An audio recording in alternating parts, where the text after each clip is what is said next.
hope everyone is having a lovely morning, afternoon, or evening, wherever you are in the world.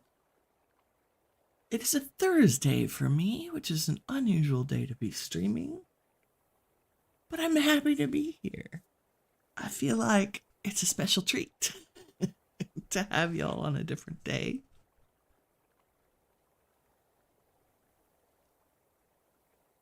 I, of course, am still working on my first cup of Earl Grey,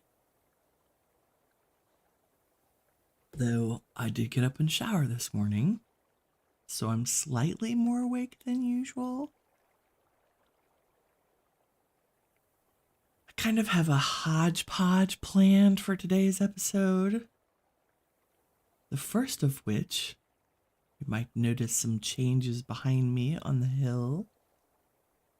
I spent a little time before I went out of town to update the pathways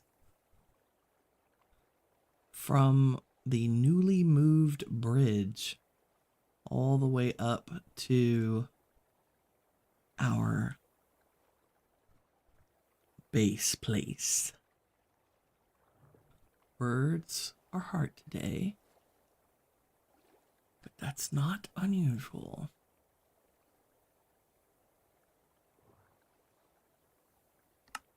Okay, there we go.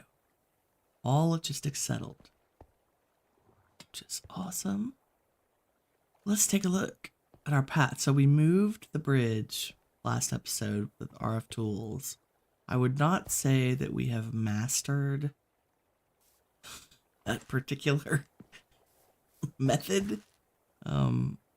I need to play around with it in a creative world and figure out the exact instructions. I mean, we got it moved. We got most of it moved, and I did get the rest of the foundations and stuff underneath.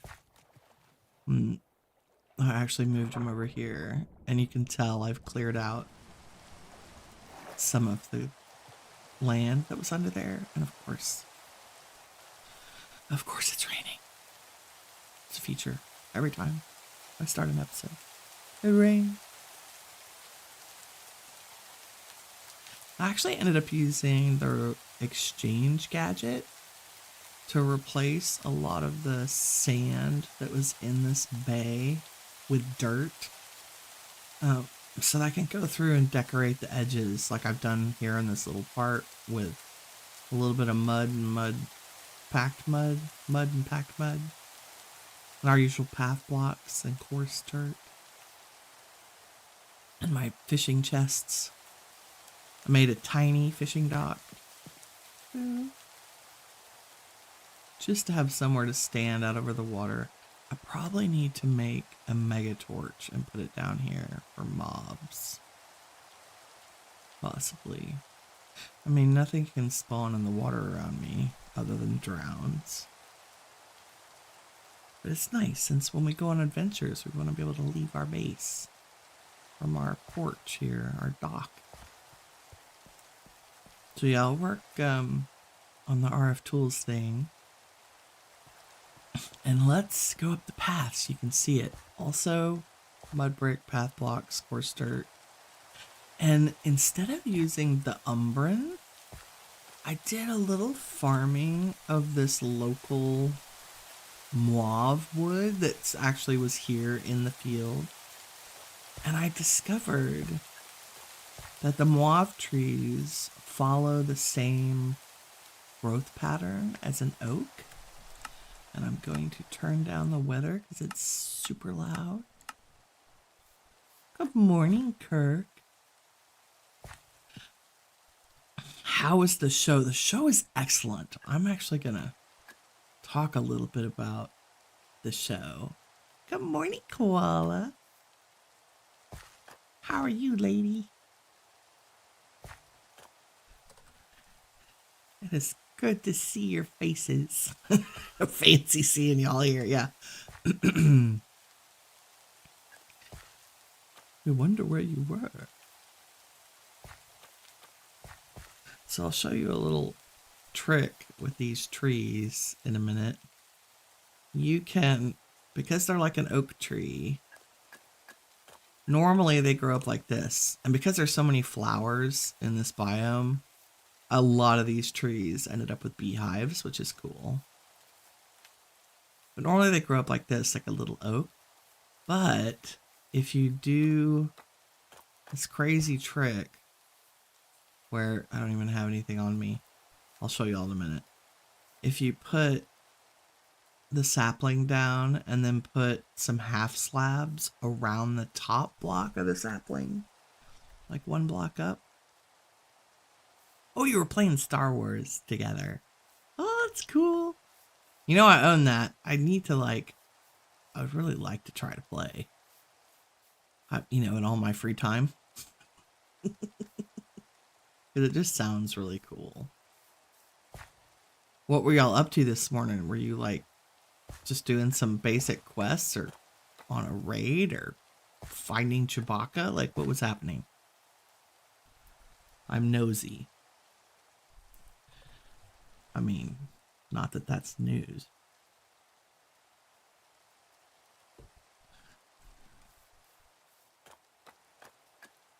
So I made a path. And instead of going straight up the mountain, which I don't like long staircases, this is about as long as I want to have a set of stairs, because it's hard to make it look interesting when it's just a straight shot. So this path winds around the edges. So we have little, got a couple of staircases, and then we go along the mountain again. So you can see stuff down the mountain. I like it. Just basic stuff. You're just teaching Koala basics. Okay, cool. That's good. Okay, the only thing I haven't done is figure out how to connect up. I haven't made the path down from this gate over here, which I think I'll just, gently come down the hill. Maybe we'll do that at the end of the episode. The end of the stream, sorry. Episode, stream, whatever it takes.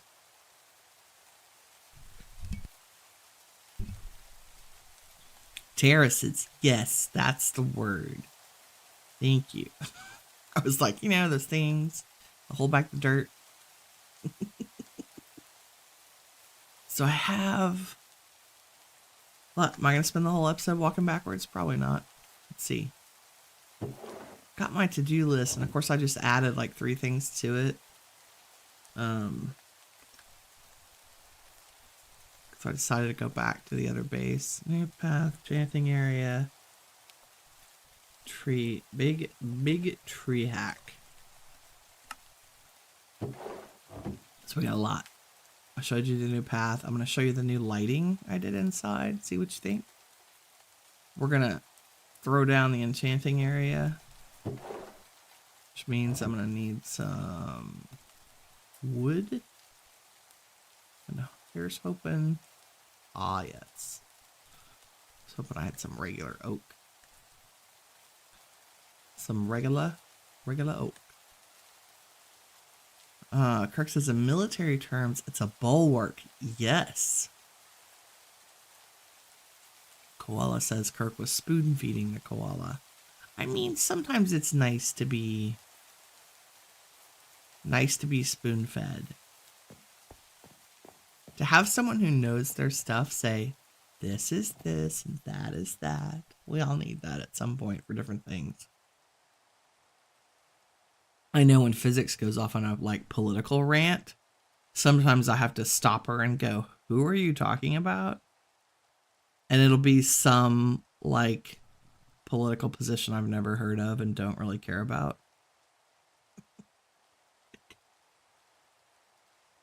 This is where we differ, right? She can get very concerned about what's happening in politics.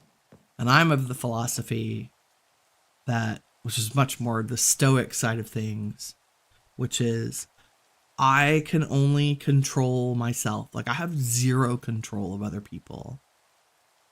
And I have particularly zero control of people in a completely different state with completely different agendas in mind in terms of making decisions. So, what I can do is vote for the people that I want to make decisions for me, potentially, based on the available information, right? And, I can do more. I can work locally, like we're working with one of our friends and neighbors is running for a district family court judge. And that's very exciting to me because she is such a smart and thoughtful and considerate person. And I think she'll make, she makes well-informed decisions that tries to give, everyone the best outcome. Yeah, Kirk says he gets caught up at times, and that's a good lesson. It's really tough because it's really scary and frustrating. I think especially right now. Things have changed, things that may not personally affect me, but that I feel like are terrible outcomes. Koala says it helps getting the hang of it now. Yeah, you just really, really don't have any control. Koala, that's the thing I've been talking to my mom about. When we go off about my siblings, right? Like sometimes she just gets wrapped around the axle about some weird, like some family or household decision that's really like none of our business. Like it's not our house. It's not our family. It's like, and no one's asking for help or an opinion. So, you can only control what you can control. And that definitely does not include other people.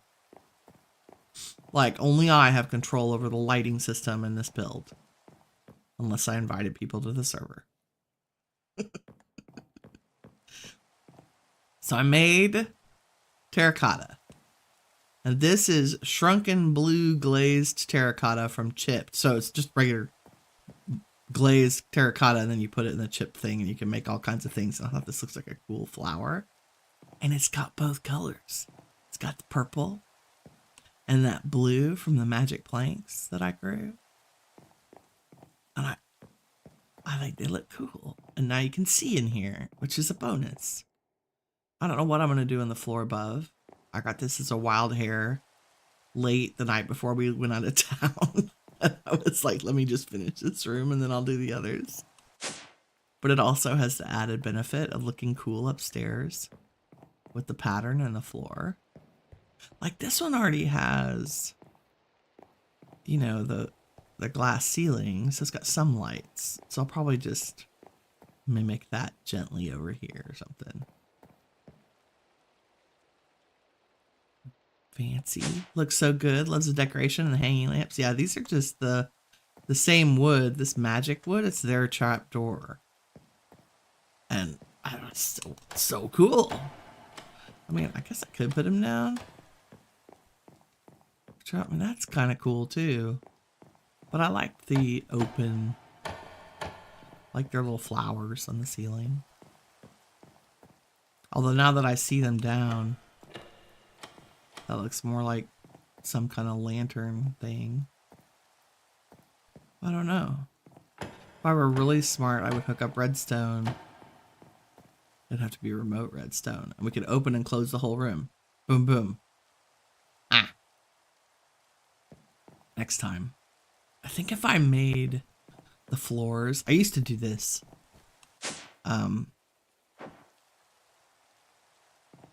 When I built, like first, very early in my Minecraft building with friends on servers, I played quite a bit with a gentleman who I call affectionately my Minecraft husband. Very good friend of mine. And I typically did all the building and he typically did all of the technical setup for things. And he's just excellent at it. It's Ken Barbie. Occasionally he pops in here and says hi.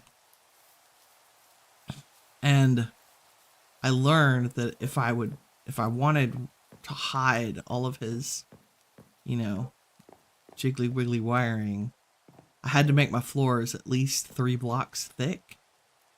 You know, like have a floor up here and then a floor down here, or maybe down here, and leave 3 blocks in between of crawl space so he could hide all the wires. Otherwise, the bases would just be an absolute mess. Okay, speaking of mess, or things and stuff, I have in my pocket the enchanting room, basically, from our regular base. And I'm trying to decide where to put it. I don't think I'm going to turn this into a mob farm. I think we'll do that in a different building. But this might make a great place to put an enchanting room. Do I have some umbran planks. Look at all these wild hairs. Let me grab. What I need to do is move the storage over here so I can not have 14 different places for stuff. Let's do this. Let's say I really like the mauve. And I feel like we should make the floor stained glass fancy. Maybe some amethyst. Now I'm out of control. And umbran logs. Sure, why not? Let's sleep.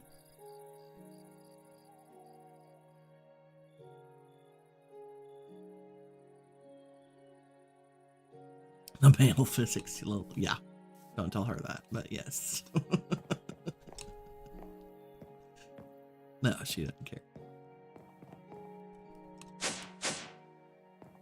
She is resigned to the fact that she is gender misidentified. She has been her whole life. Okay, I think this building is weird. It doesn't have a center block. Let's go up. Oh, I added windows to this in case that was unclear. Look nice. It's fancy.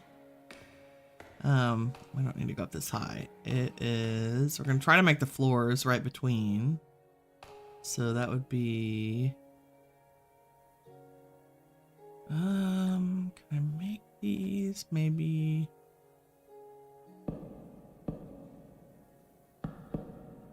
Like so.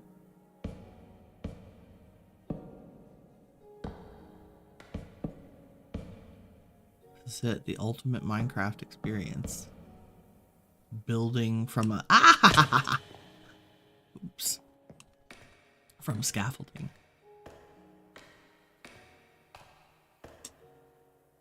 That one, a little more.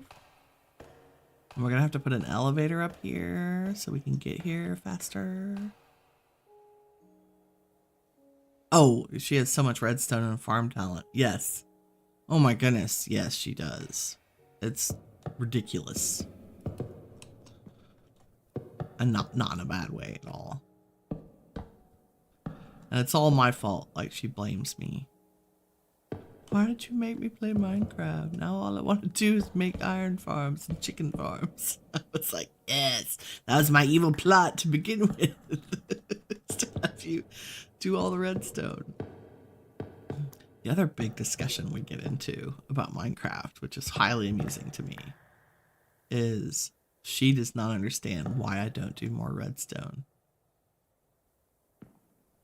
Because I'm clearly knowledgeable about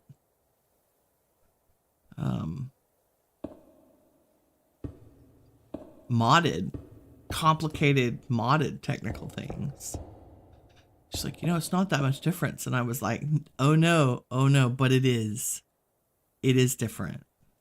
I don't know why it's different. I think because, so I made this analogy.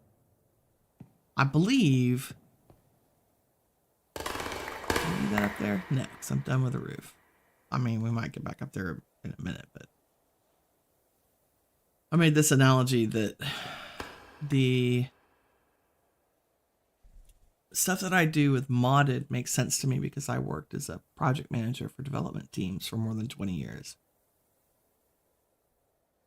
And most modded things have, I don't know if I can illustrate this in Minecraft, but let's say that this crafting table is any kind of modded block that does something like a furnace, you know. I guess I could put a furnace down, but everything in the modded universe, you have an input, something that goes into the block, whether that's electricity or materials. Then you have something that's processed and takes place, whether that's crafting or a dye or, you know, and then there's an output, and that thing has changed form when it comes out. And that is all software systems. You have data that comes in, it's processed into something else, and then it comes out. For example, when you go book an airline ticket, right? Oh, Kirk says you have zero doubt I could learn Redstone and be amazing at it. Thank you. I'm not Redstone ignorant, but it is... I know enough to like troubleshoot systems. Like especially if I accidentally break something. But I'm just not as interested in it. Probably because if modded is like software development systems, doing Redstone is like writing in binary for software. Like it's so down in the machine language of how Minecraft works that I'm not really interested. It's fair. I guess that's fair. Where are we gonna put elevators? In the middle or on the side? Where's my doorway? My doorway's there. Maybe we put it into corner? Or maybe in the doorway. Possible? First, let's put some of this up. Like the lappy I can always get in the flower pot. Okay.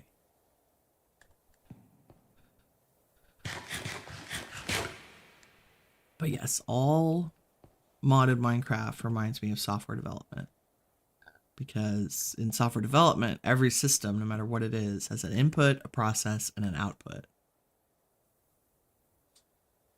There it is. I could do it, but I have no interest. Exactly. That's it. That's the answer right there. Okay, if that's our doorway, let me Dillium. We put shelves there. 1, 2. Maybe we put it into corners. Yeah, we'll build it in the corners. Do shelf, shelf, shelf, shelf, shelf, shelf. And then that can be that, and that can be that. And I can make bookshelves. I have a hard time talking while I'm crafting, so bear with me for 1 second. And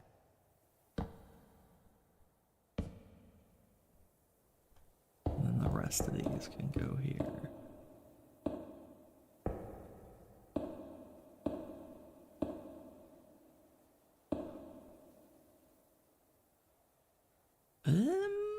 How many is that? 1, 2, 3, 4, 5, 6, 7, 8, 16. Like we don't need any more shelves, so they could be like decorative, like so. That's the disenchanter. That's the chest for goodies. I need some light. some fancy candles. Maybe let's move the chest and put more candles over here. So the candles take away arcana if we light them. And give us light. Woo! Honest answer. Nothing wrong with that. I mean, yeah. This is like, I worked as a program manager in software development for many years. Many years. And at one point, we were in some kind of backlog and needed to do some Q&A, which is quality assurance, like testing, make sure the software was working. And so everybody needed to help. So I jumped in, did some, sent my findings back to my senior, the gentleman who I'd put in charge of the project. He was a senior developer. And he immediately emailed me back and he goes, I've had 7 people working on this testing for 2 weeks and they didn't find any of these. Would you like another job? I said, if you ever tell anyone that I can do this, you're fired. Because I don't want to work as a software developer or a QA tester. That was not what interested me at all. Okay, wait, I can't take all that. I gotta be able to get down. We gotta go get an elevator. Let's do that. Elevator. And I guess we'll do a blue one. And I think I have blue wool somewhere. Or can I change a white elevator to a blue one? I think I can do that. Yeah, let's do that. So we make it a white elevator. This and like this. 2 of them. And then I go downstairs. And we'll figure out where the heck we want to put this. I'm doing this because I have blue dye down here. Pretty sure. Yep. So we make them blue, which looks purple. Minecraft. Really? Take a nap?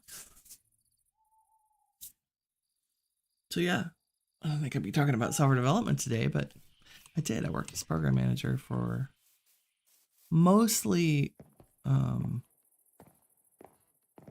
medical systems.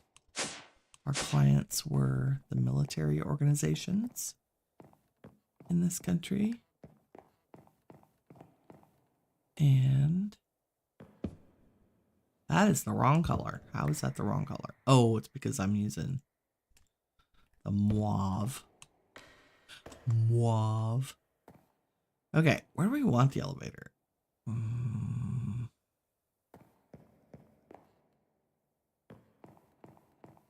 feel like a corner would be ideal. Just to kind of tuck it out of the way. So, although this is going to look weird downstairs. Too bad. Okay, so it's that corner up there. First one.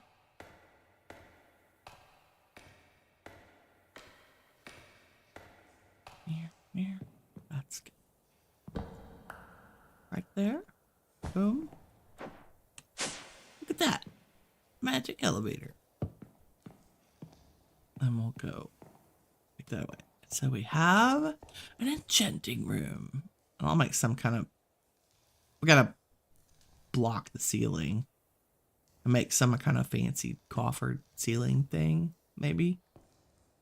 Possibly. Since that's not really very exciting up there. Hey, maybe we'll have a haunted attic. That would be fun. And as we put more floors in, like we can put another floor here. and put something else there we need. But now our enchanting area has moved over here. My whole goal was just to move the experience obelisk to this base. And let me get some Lappy, because it'll just sit in the enchanting thing. Beautiful. And these, I think I did these off camera when I first put the enchanting area in. These are dormant deep shelves. They're just made with deep slate. So cracked deep slate, which we had a ton of from mining. But they add 1 Eterna, which is one of the 3 things you need to make your enchantments better. Like it increases, I believe the Eterna increases the amount of good enchantments that you get, as opposed to a normal bookshelf. Well, I guess that has 1 Eterna too. Okay, maybe I just wanted them to look cool, apparently. Yeah, that was it. It was for the coolness factor.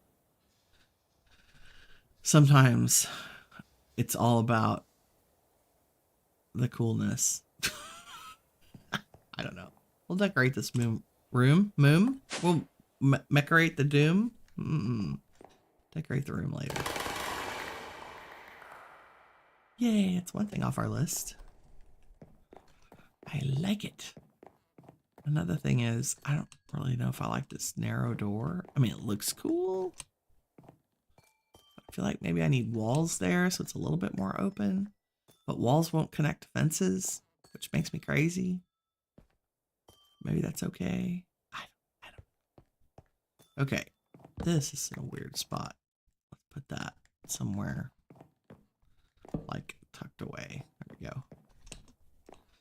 With all this room up here, I actually had a wild hair and thought about raising this whole, well, not raising this roof, but double layering it. Like that, like bringing it up 1 so that if I set stuff up out here to work on, you could see more.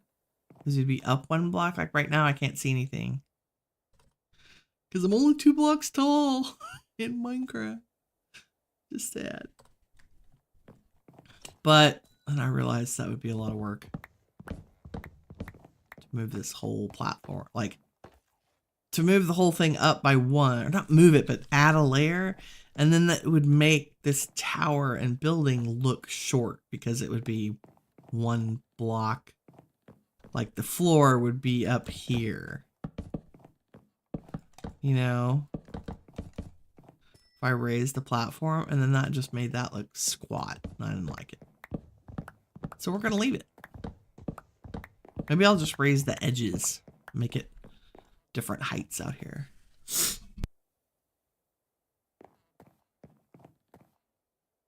Woo, big sneeze. Okay. That was fun. But yeah, I like the windows turned out great on this. Oh, and I haven't finished. That's the other thing I was going to do in this episode. I started these fence things, and I'm happy with them and where they are, but I only did them on these sides. So I need to do them on the other sides. Do I have? I think I have a ton of fences. Nope, not there.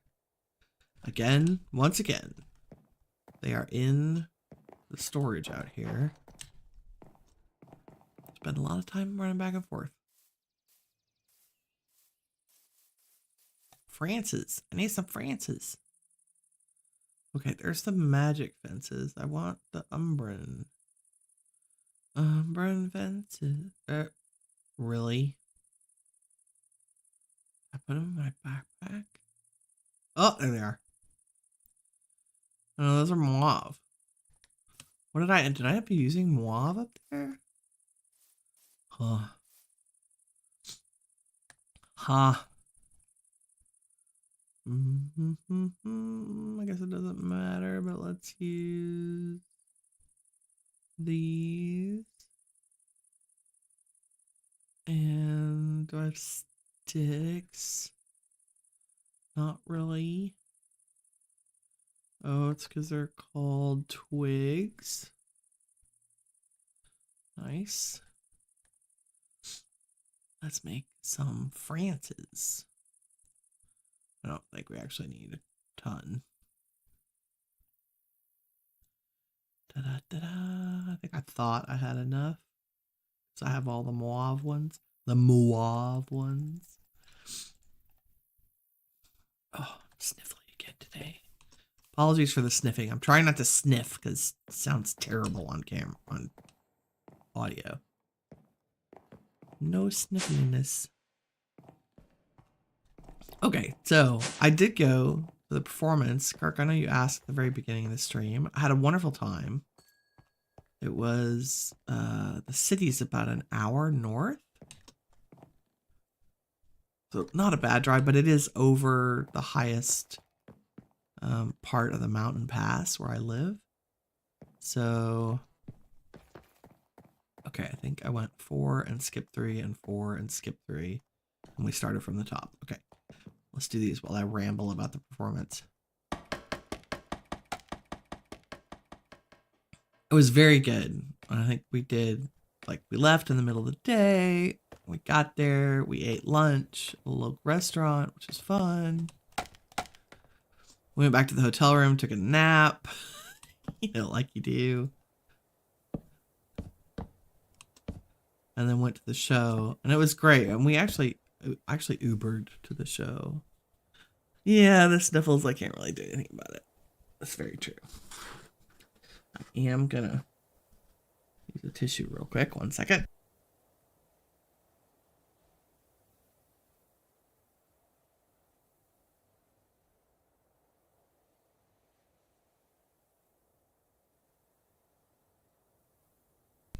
It's that whole, you know, when you're laying down at night, everything's clogged up. And then once you're up and around, because it's allergy based, it starts breaking loose and you're just like, ew, thanks. Okay, 1, 2, 3. And we do 2, 3. Oops. 4. So yeah, the show was really good. Absolute feats of acrobatics. Like, so what we went to see was Shen Yun, and which is, I would call it a acrobatic dance theater type of show. They had a number of just showcase pieces for, you know, their dancers' talent. It's focused primarily on traditional Chinese dance, which has a huge acrobatic element to it.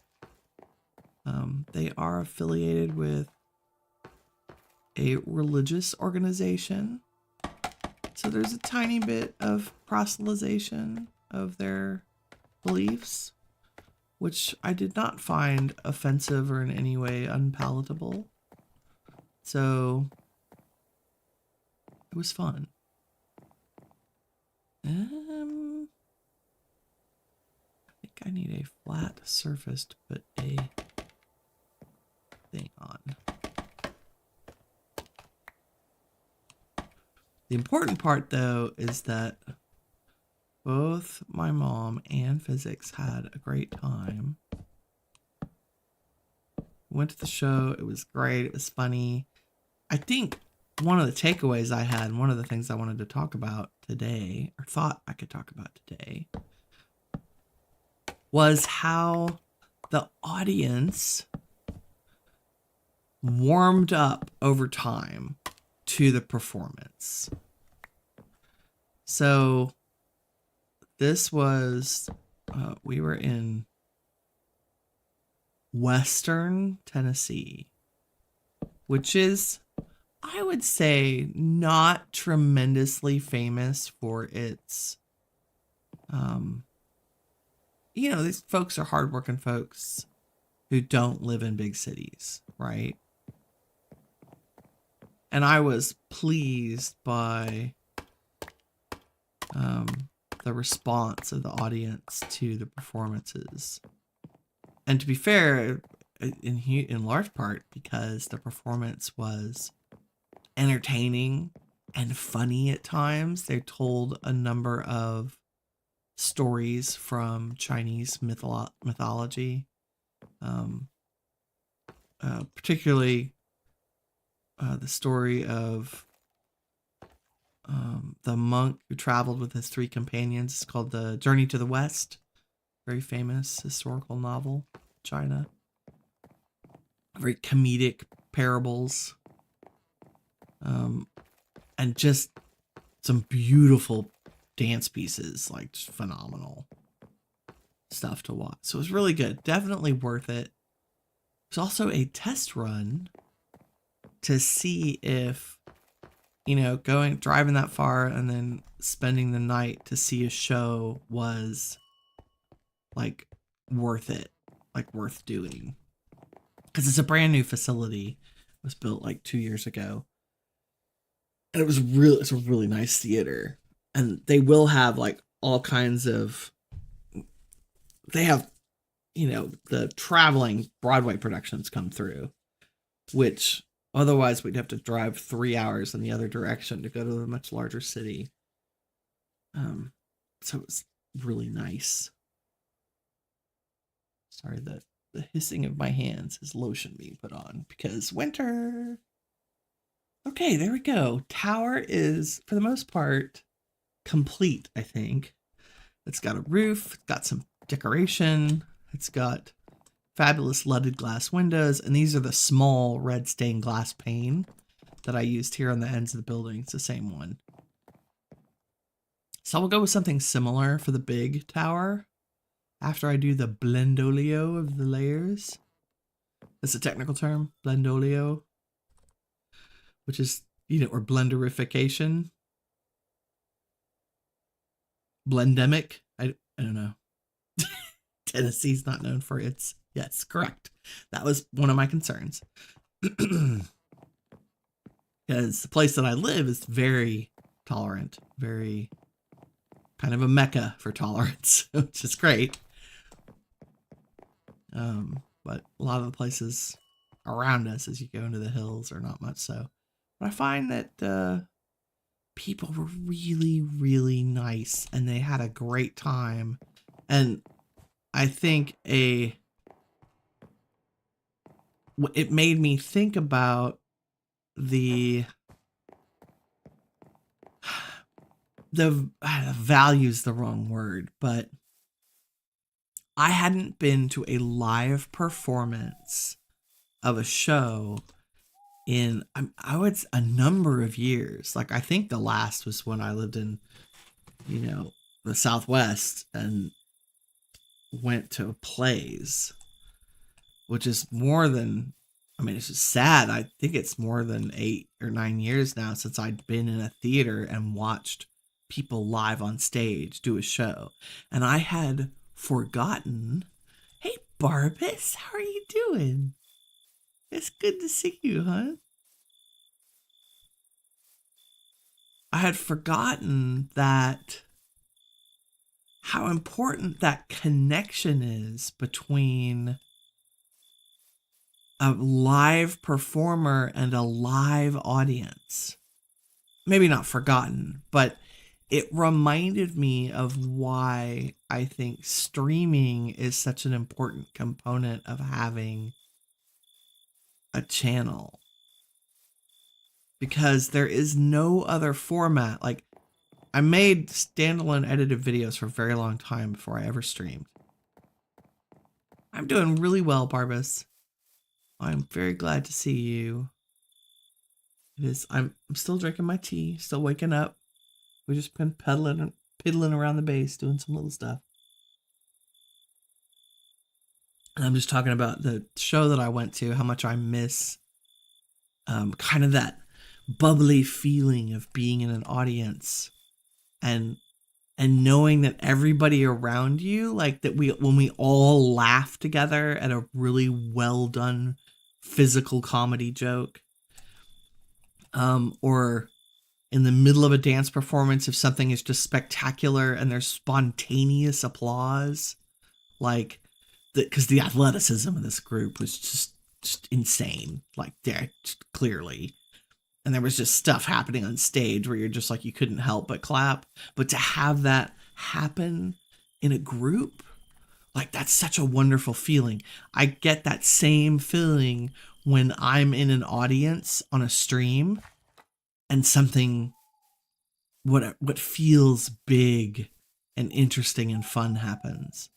I mean, the closest example I can think of is I watch a lot of Co-Carnage because I am a huge fan of how he manages his environment and audience.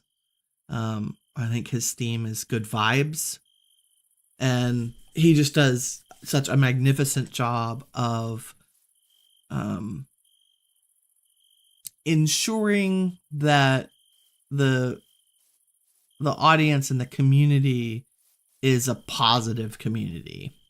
And I think that requires, it requires some hard decision making and some serious effort on a streamer's part too. It's not easy at all. But I was lucky enough to be available when he was streaming Baldur's Gate 3 for the first time. I was in the very first stream, and there were, I think 65,000 people in that stream, and chat was going so fast, like there's no way to read it. But you could just tell by Ko's enthusiasm and chat's enthusiasm and starting up the game, building the character and going through the first couple of missions that are quests, that people were just like, they were super excited. And it was the same feeling you get in a theater watching a live show with a bunch of people and having that interaction with the performers. I would say you don't necessarily need to have a live show. I've experienced something different. Used to go with friends all the time. Our local big movie theater would have, let's go start working on this building. Our local big movie theater would play retro movies. And retro, I mean like they would play like Singing in the Rain, like the old musicals on special matinees on Sundays. And so I went with a whole bunch of friends to see Singing in the Rain.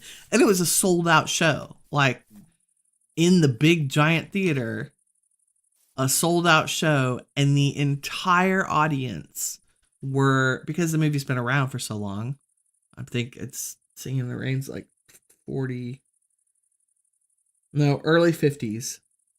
Pretty sure like 52, maybe 1952. So it's been around 70 years, right? And every single one of us had seen the movie before. But it's that same feeling when you invite a friend over to watch a show that you love and you're rewatching the show with them, like trying to get them to understand how much you love this show, and you're recommending it, and you're so enthusiastic. And it was 1,000 people feeling that same way about the movie on screen. And so we were laughing at the jokes and bopping along with the music and clapping at some of the great physical comedy that's part of that movie. So it's that, like, how amazing is it to have that connection? Barbara says he got that feeling on the other side, not as a performer, but as a bus driver. I can see that. Yeah, your connection with the people hanging out with you, traveling with you. For sure. Okay, what are we going to need? I think what we want to do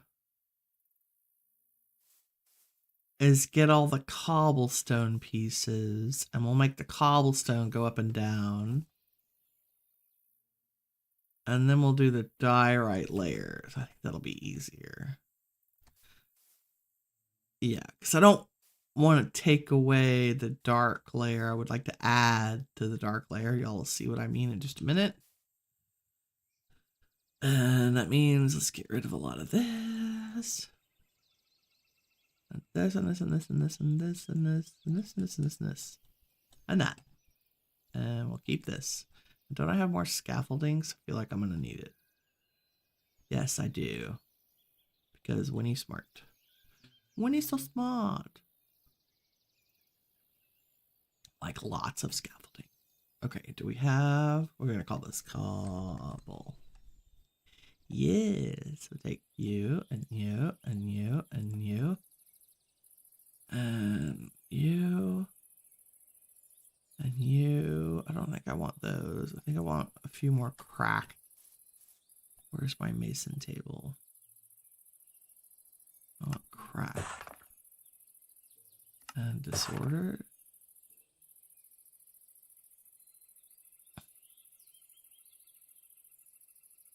Maybe more crack. More crack. All the crack. And tacos.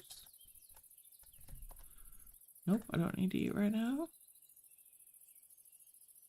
So cracked cobblestone, cobblestone, disordered. That should be plenty to get us started. Kirk says it's so good that you had that experience and that memory. Yes. It was good to be reminded of that. Good to be reminded of how important, why it is important to make a connection with an audience. And that's really the most important part of what I do as a creator on YouTube, is my connection with my community and making a sense of community, and how while that can be difficult, it should also be really fun. Barbara says he drove a 50-person bus with 12 Americans and you went on a street where the bus could barely go through it. And when you got through it, all the passengers stood up and started clapping. Yes, that's exactly the kind of thing that I'm talking about. It is that connection with, you know, people and a skill, and they just get overjoyed that you've done something amazing. That's exactly it. I love it. I love it. I love it. Okay, here's how we're going to do this. This is how I did all the others. I just kind of draw a slopey line like that. And then we fill it back in with bricks we take all these away. Take all the pale ones in the middle away and make this whole thing gray. You know, following the same wall pattern, of course. And then maybe not so many broken ones, since they're not as broken down here. And that's it. That's how you blend the buildings. That's all I've done. Because when you get far away from that, there's the blended area, right?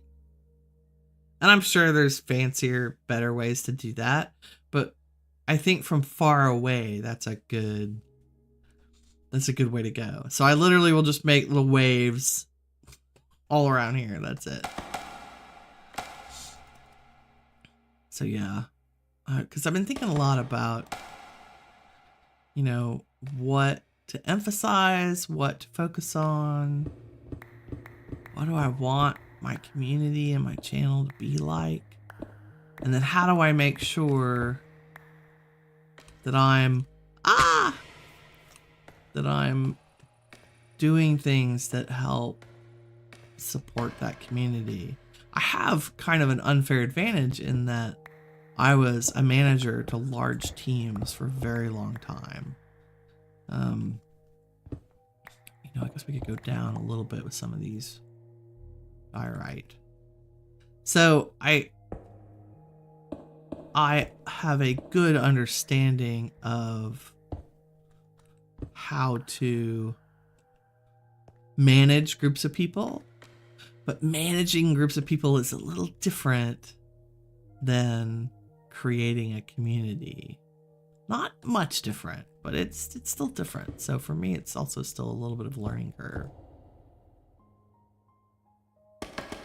Not just what do people want to watch, but how do they want to feel while they're watching it? Because I think that's almost as important.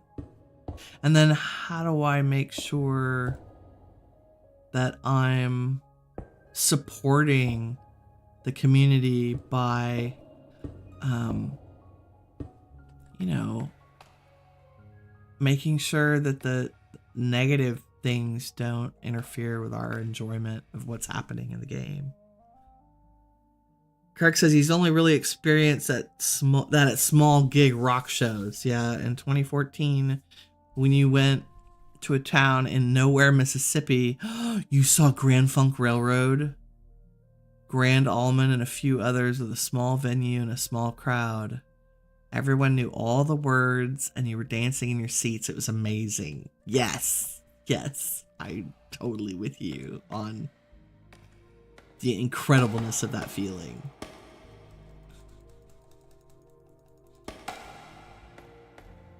Okay, here's a winning trick. Can we get... I want all this scaffolding back. How do I get down?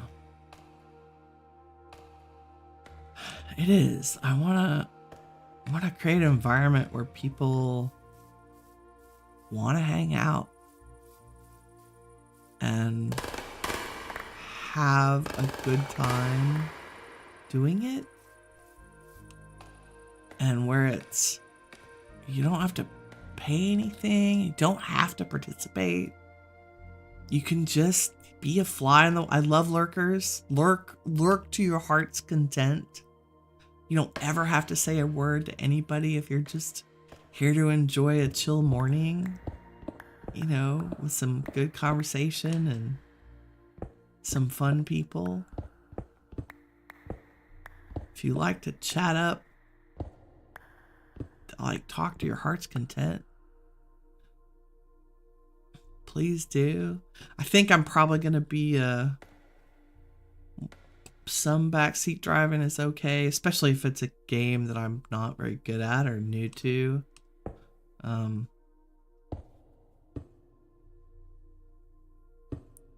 But no spoilers. Like, please don't spoil me for stuff. Makes me crazy. Oh, that's hard too. It's not spoiling.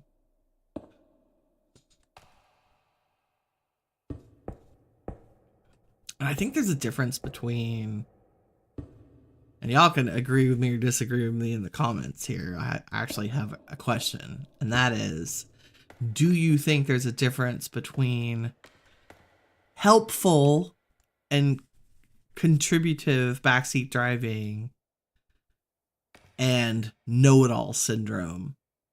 Because if you've got know-it-all syndrome, I'm kicking you to the curb. Like, I get that you want to tell us that you know everything about whatever it is we're doing, but sometimes that's just not going to fly with me. Because I think that goes with the whole, where you get a good balance is saying no spoilers.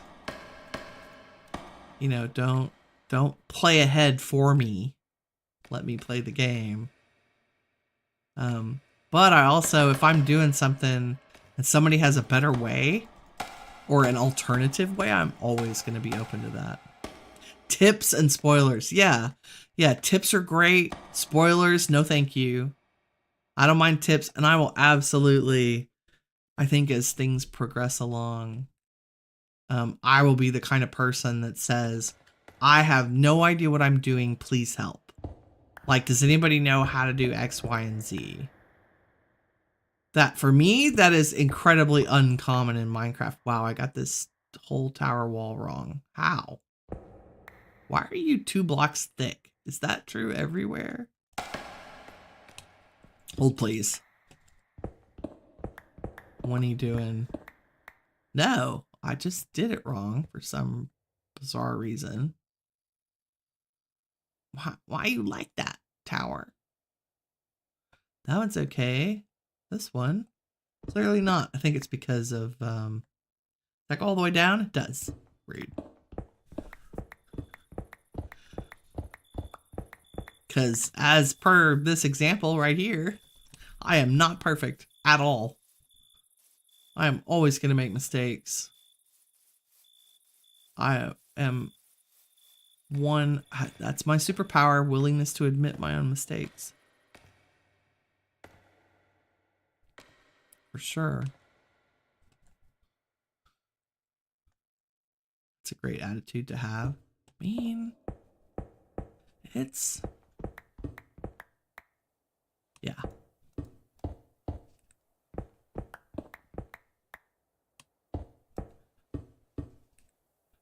It is. It is.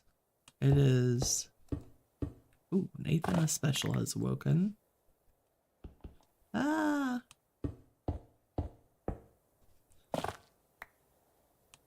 I love the calcite because it breaks so easy. I don't know how I got a whole wall. It's because of the tool that I was using to build. I know why.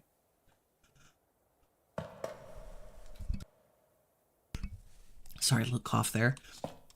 The tool I was using to build this is a wand, and it's, if you get one block extra. And the trick here is going to be, where does this end?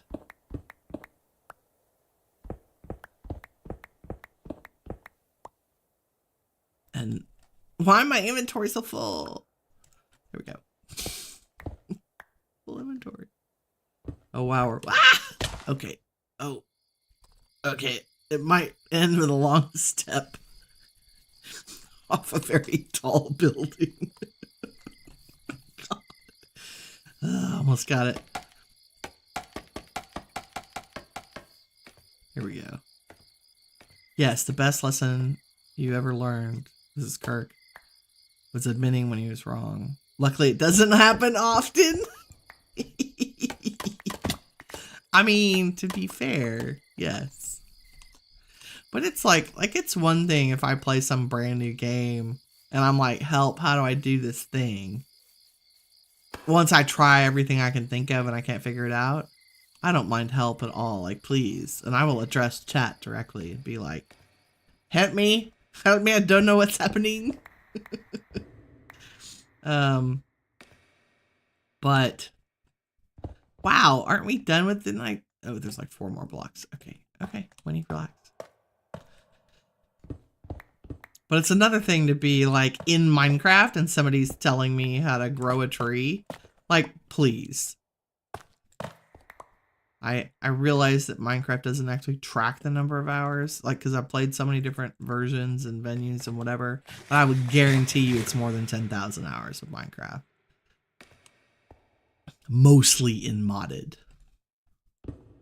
This is why I leave the redstone up to physics, and all the modded is me. And that's not to say I know everything about modded, because goodness knows there's tons of new mods all the time. Which is fabulous. I love it. I love that there's new things. Cracked, cracked. No, we need the disordered cracked. Okay. I made this hole kind of big. Do like a so. And there's like this.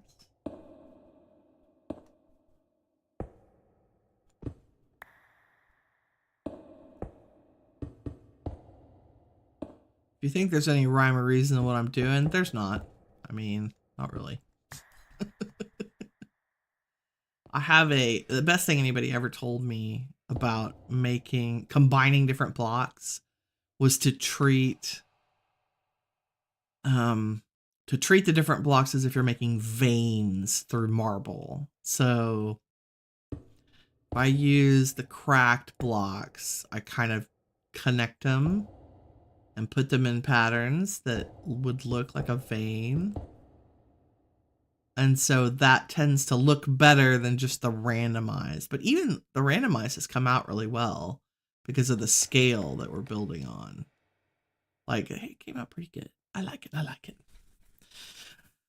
Kirk says explaining things in a game is different than backseat gaming. When we watch Panda, she gets those viewers that try to explain how to tame a particular dino. Yeah. Oh, you are preaching to the choir. Like, it's Ark. I've been playing it for thousands of hours. She's been playing it for thousands of hours. Please don't tell her how to tame a freaking raptor. Like, just stop. I know people want to share their knowledge. Like, I know that that's so tempting to say, I know this thing and be proud of yourself. And you should be proud of yourself for knowing it. But there is a time and a place. One of the most common things I had to teach new employees, because my favorite part of my job was mentoring. And I mentored project managers. And one of the hardest things to teach was to tell them to shut up.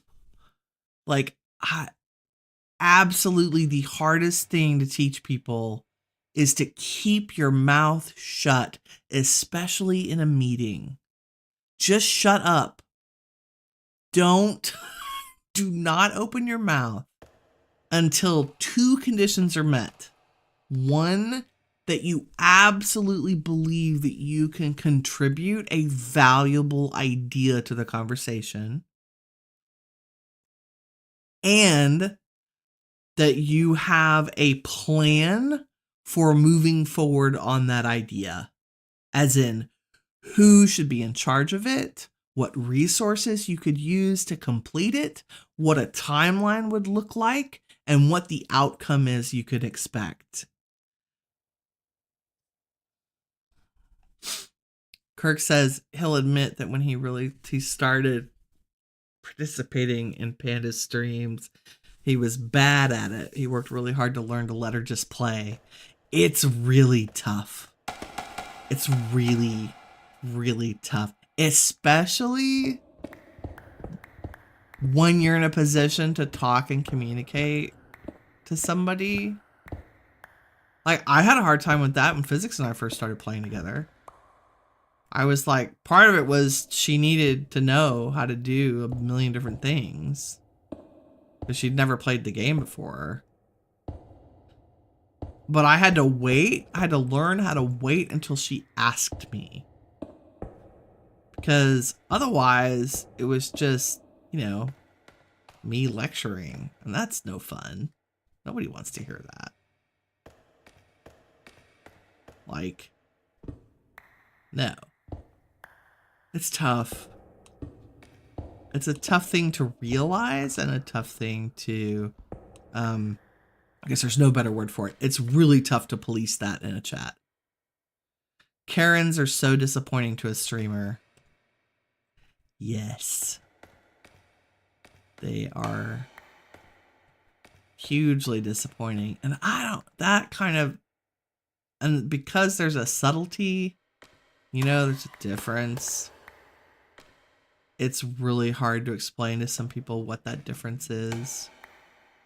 I think a lot of that just comes with time and experience. You learn that, I think one of the best techniques that I've seen, and I try to use it when I can, like when I can't, like I'm sitting on my hands trying not to talk and I can't resist it. And it's just so frustrating to watch somebody not be able to find something or do something. There's a technique where you can use, which is just called, scavenger hunt. Think about your advice as if you're creating a scavenger hunt. What hint or clue would you give that wouldn't spoil, but might help point them in the right direction, if they're open to that? Kirk says, it's not tough. You just have to be firm and willing to lose a sub for your sanity. Yes, I 100% agree. And I would add, you have to be willing to lose a sub for the sake of your community.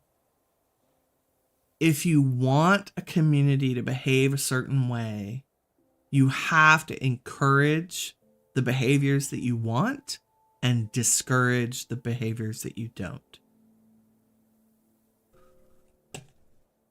That's it. That's That's the magic. It's not easy. It can feel, I don't know.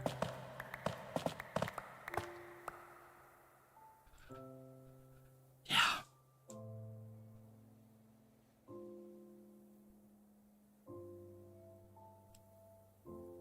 Crack, calcite, crack, diorite. What are we doing here? This is calcite. I need diorite. Diorite, diorite. Yes. Nice. Yeah, it's hard. It's a hard topic too. So there you go. If you go participate in streams, start with trying to keep your mouth shut. If you can't keep your mouth shut, try hinting instead of spoiling. Make sure that the streamer is open to hinting. Because I think I think that's the catch-22, right? It's so important to have interaction with your audience.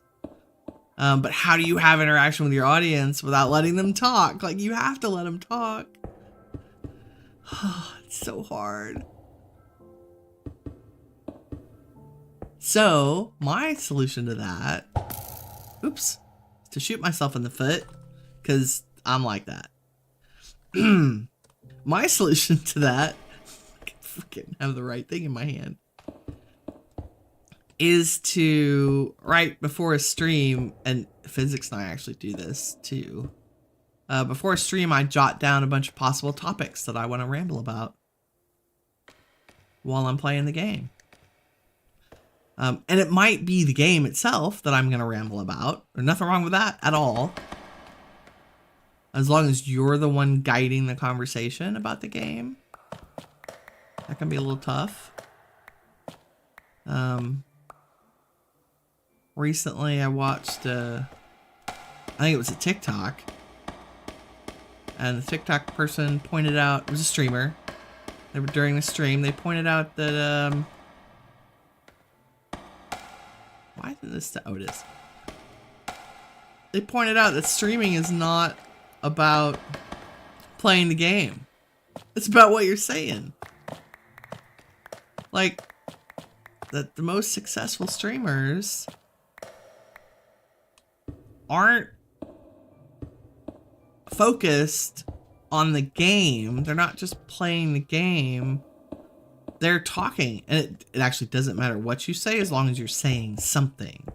And so that's why Physics and I sit down and we're like, hey, we talked about this really cool thing the other day over coffee. Is that something we want to keep going?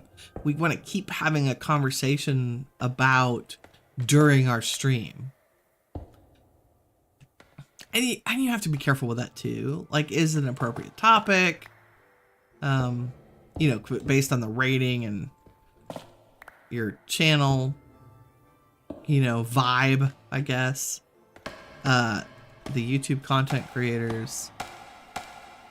Barbara says, and then there is me. I don't talk much. Yes. Barbara, you're relatively quiet. But see, you also, I think, have the maturity to, like, when you do speak, it's either you're asking a question or it's an appropriate offer of information. Like, everybody else has run out of ideas or nobody's offering to an answer. And Panda or I are clearly asking a question or asking for help. And then you'll say, hey, I think if you tried this or if you did this, you might be successful. And that's very helpful. That's what we're talking about. Are we blendy? We're almost done with this blendy, and it's our last blendy, which is good. I usually do these with a podcast going in the background. You know, when I say the word podcast, I don't mean podcast. I mean audiobook. But, you know, people talking. Oh. Puppies are roaming around, making noise like they do. Let's still diorite. Yes, good. Okay, I think we're gonna have enough. Maybe, possible. Possible. So yeah. Oh, sorry. I'll finish my thought. Watched a streamer, and they said streaming is not about the game. If you're streaming and your focus is the game, you're probably not going to be as successful. And I was just like, what do you mean it's not about the game? Like, I watch games for gameplay. Like, I watch streams for gameplay, and then I had to really think about it, and I thought, well, I watch certain streamers for certain games. There are a lot of things that I watch that I will never play because it's a particular streamer playing it. Like, Panda's a great example. I'll watch her play a horror game, and I hate horror games. Like, I don't like them at all. I'm very reluctant to play them. I don't like being scared. I don't like zombies. I don't like all this stuff that's personal. But because I find her fun and interesting to watch, I'm going to watch a horror game if Panda's going to play it. And this is Spaced Panda we're talking about for anybody who doesn't know.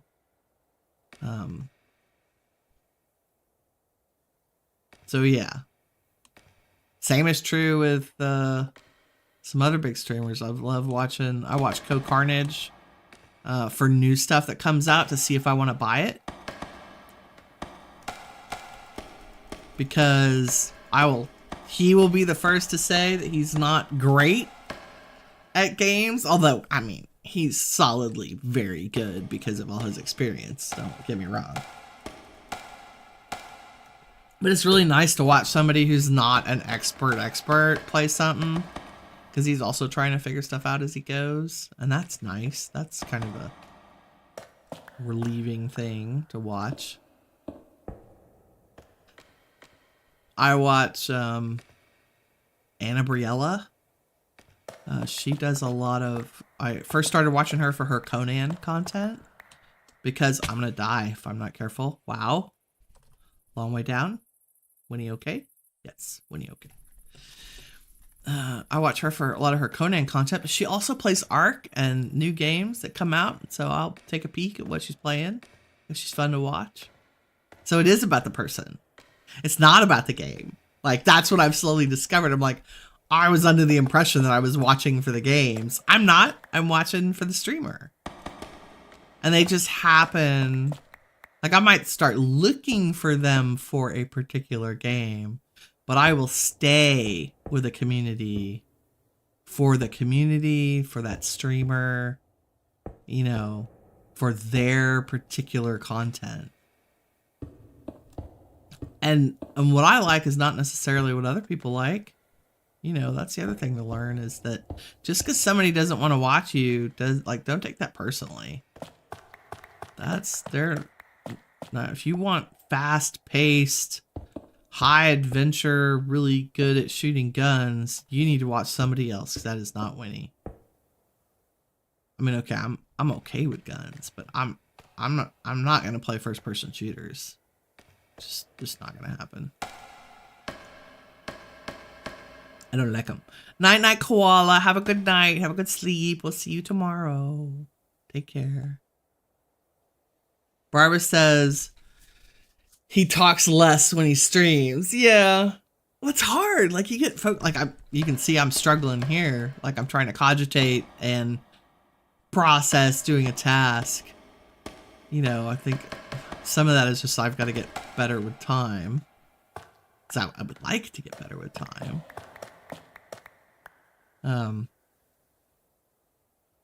Kirk says he watches Co on YouTube. Oh, you watch YouTube. Don't like his streams as much. He's very good.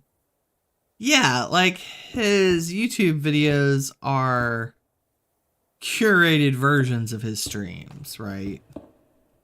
I mean, they're just cut up into chunks. It's chunky stream.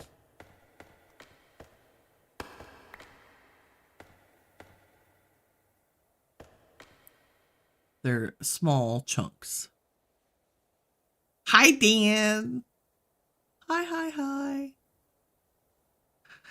Sanity, what's that thought? This was a madhouse. I mean, you're not wrong. We are all a little bit crazy. We're the good kind of crazy, though. Physics and I talk about that all the time. Like, is it the good crazy or the bad crazy? And sometimes it's really hard to tell. Oh, I need more cracked diorite. I don't have a thing. Did I put any in here? No, it's all cobblestone. Too bad. We'll just go without. Are we done? I think we're done. With the blendiness of it all. Let's, let me go knock all the scaffolding down. And I've lost my mouse. Where's my mouse? Game. Oh no, it's done the fast mouse thing.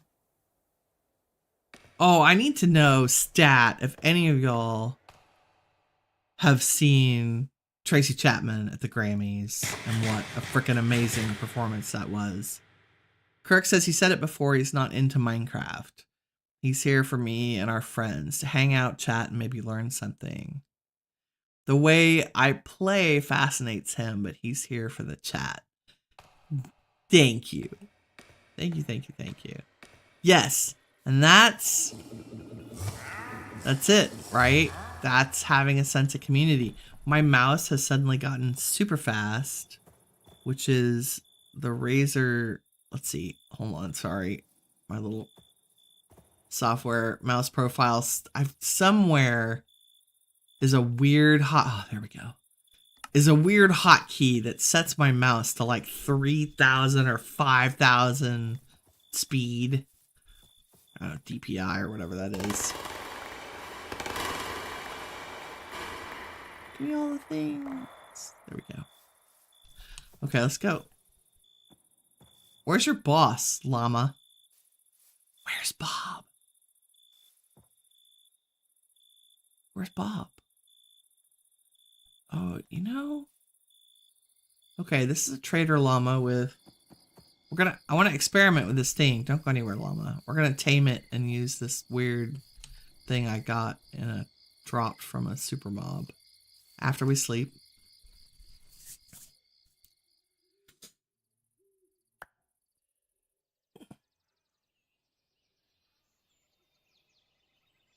I saw a replay and yes, and got chills.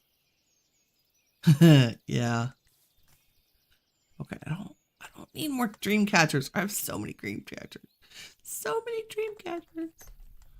Okay, here's the thing I want to use. A certificate of taming.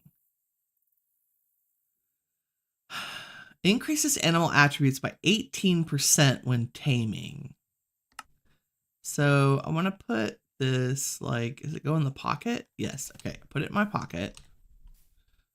Let's go find this squirrely llama. Where are you, dude? Okay. He's got 2, 4, 6, 8, 10, 12 hearts. And a strength of 3. I don't even know what that means. But we're gonna... Why can't I tame you? I know I don't put a saddle on you. Why can't I ride you? It's weird that I can't ride you. Oh, are you still on a leash? You might still be on a leash. Hold on. Oh, I see. What do you have for us, Bob? A detective platypus statue, which I have at the other base, I'm sure. Glowstone, hydrangeas, goldenrods, reeds, icy iris. Oh, you'll take an adventurer's kit? Can't have my certificate of taming. You can't have any of those things, Bob.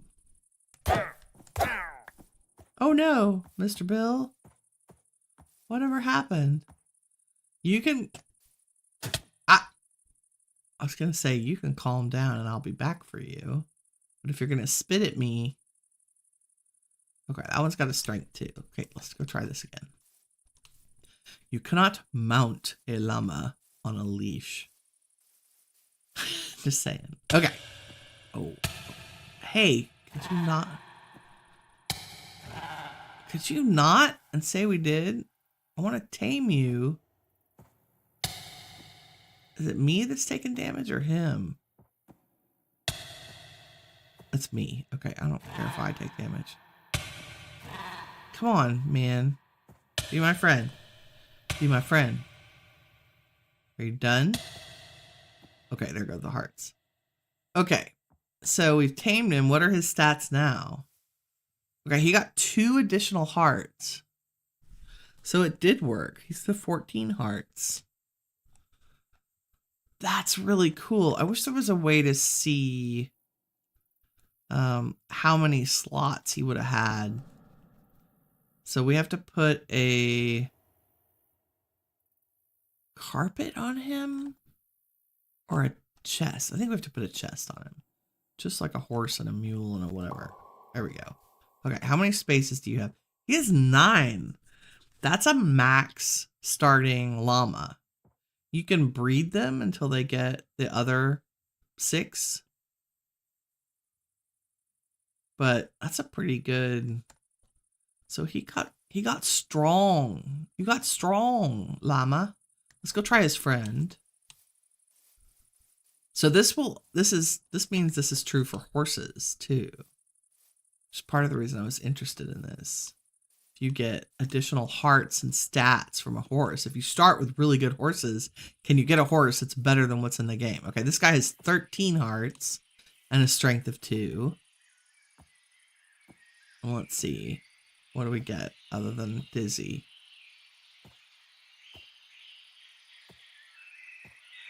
Are you my friend yet? Nope. Okay, we're starting with 13 hearts. I'm wearing the taming certificate. Be my friend. Nope. Be my friend. There it goes. Okay. And he's got 15 hearts, so it gives you 2 additional hearts for the taming, which is pretty sweet. And then let's do the chest thing again. Did I... oh, I got another taming thing. That's okay. Too much stuff. Too much stuff in the inventories. Where, llama? Where am I, llama? What do we got? Only 6. Only 6 storages, which is terrible. Okay. You, sir, can just wander wild.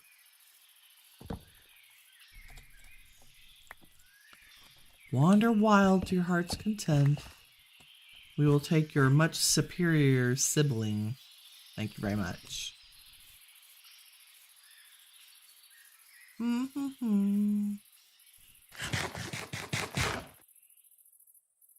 Kirk says, see, a useful tip that he can appreciate. Thanks. Occasionally, we do have fun things. Okay, let's look at our blendiness. That's not bad. We did pretty good. Ironically, we made the same curves in similar places. So it looks good. Looks way better than the straight lines. That's all we want, is not straight lines around our towers. And there's probably a better way to make speckledy stuff, but we're also going to cover it in things like we did with the baby towers and the building. So it just has to have this sense of blending as we go up. It doesn't have to be perfect. And, years ago, this blending thing is new. You can blame B-dubs for this, and Grian. I blame them frequently for difficult building things.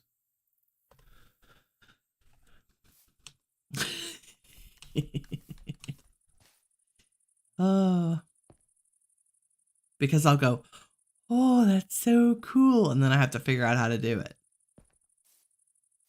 Which is a little bit annoying. Okay, let's get some regular cobblestone brick, because also on my list was finishing this wall back here. At least the layout. And then we'll use the magic wand to build it up. I think that means I'm gonna lose this chunk of this wall so we can join up out there somewhere. We'll do that. Kirk's laughing at me. I know, right? Like somebody comes up with really cool stuff. So the other useful, informative, best advice ever I've heard, or I keep hearing, and this is true across all topics of creator content, like whether you're gaming or you have a woodworking channel or whatever the heck it is. Something that comes up a lot is how it can be very tempting to compare yourself to other creators, and how while that might work if you're comparing yourself to someone who has less quality content than you are, it kind of artificially inflates your own ego about things, which is not necessarily good. And if you're comparing yourself to somebody else who is magnitudes, quote unquote, better than you are, that can be very disturbing or discouraging, pardon me. And nobody likes to be discouraged. And so, best piece of advice is to only compare yourself to yourself. Hi, could y'all shoot your friend for me? That'd be great. Yeah, right there. Thank you. One more time. Maybe like this. One more ought to do it. Can you... We're not letting it low enough. Here, let me go out here. Come around the corner. Because that hurts, man. There we go. Thank you. Haha, good job. What do I even have? Wither? Thanks. Oh, I got a pillager head. What? Really?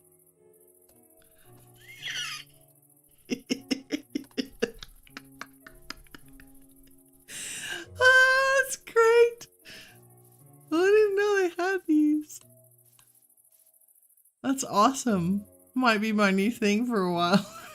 It's so terrible. That nose, though.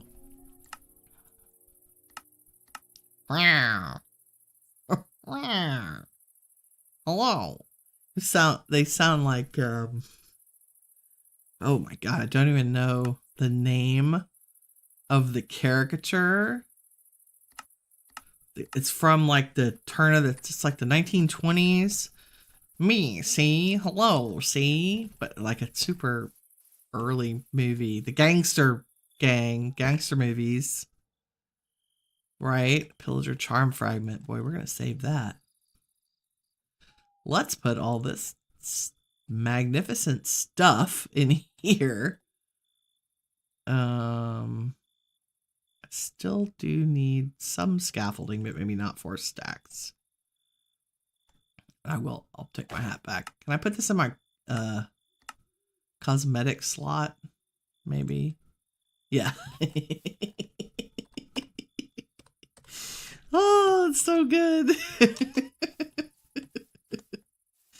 Okay. We'll sleep. Ooh, New World has a new Twitch drop. That is such a it's a game I don't want to lose contact with. You know? Well, it's a great bow, or great crossbow. Like, I'm obsessed with getting all of the Twitch drops for it.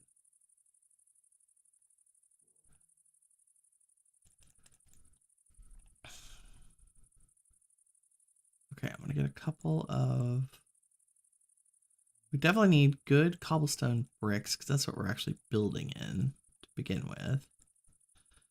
But I also need all the other ones. So we need cracked, disordered, What are my other ones? Surely I have them all in here. Cracked cobblestone, cracked disordered. Stacked. There's rounded, stacked, offset. I think that's it. 1, 2, 3, 4, 5. There should only be 6. Only 6. So I'm going to turn these into regular bricks. And then there's my diamond wand. New World has a new Twitch drop. Thanks for letting us know that. I will watch some New World to get that Twitch drop.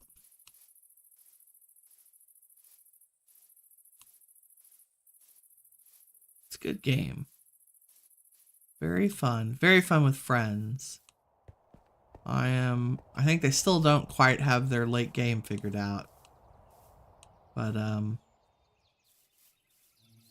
you know, I haven't played in a while. Like, I haven't played this latest update with stuff. I barely played the update before it. I played Brimstone Sands, which was super fun. Like, when they first introduced that. Actually started a new character and everything. Played the whole thing. Zoom, zoom. Oh, no watching required. Love it. Okay, let's go register. Okay, I think what we're going to do is bring... What I want to try to figure out is how much more room I need inside the walls. Like, do I want walls that go all the way around here? Like, maybe I want to leave this blank and just have our walls go like to here, and then this building can just maybe put another doorway that goes out here. Not everything has to be inside a wall. Possibly. Yeah, let's try that. Let's do that. Well, let's make our wall go here.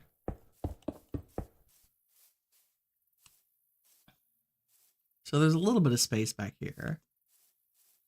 I'm gonna make it the round. How many blocks across is that?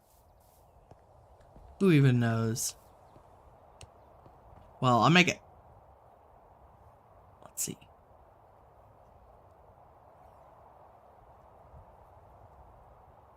Is that a good...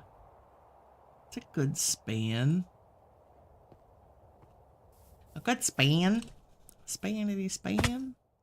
What makes sense from a landscaping perspective? Probably out to here and then start turning. Okay, I'm just gonna make this up as we go. So if I want to get over there, I might do 1, 2, 1, 2, 3, 1, 2. That's not nearly far enough. So 1, 2, 3, 1, 2, 3, 1, 2, 1, 2, 3, 1, 2, 1, 2, 3. That's good. And then however long this needs to be. So we'll start from over here and go. We have to start the same place that I started moving over. So it's this line right here. At this point, we want to come in and do 3 blocks. 1, 2, 3. And then I think I did 2. And then I think I did a little thing to turn the corner. And then we reversed it with 1, 2. 1, 2, 3. Nope. Did not meet up at all. How would I? How? What? How? What'd I do? Oh, I did 3, 3, 2 turn. My bad. Patterns. I'm sure y'all are just shaking your head like, what are you even doing, Winnie? It's weird Minecraft math. Just trust me. It's the fabulous circle pattern of awesome. Okay, we didn't... Oh, this is the, middle. So I need 1, 2, 3. Oop, give me that. 3. So this is only 3 wide. I think that'll work. Let's go up and take a look at what kind of circle that is.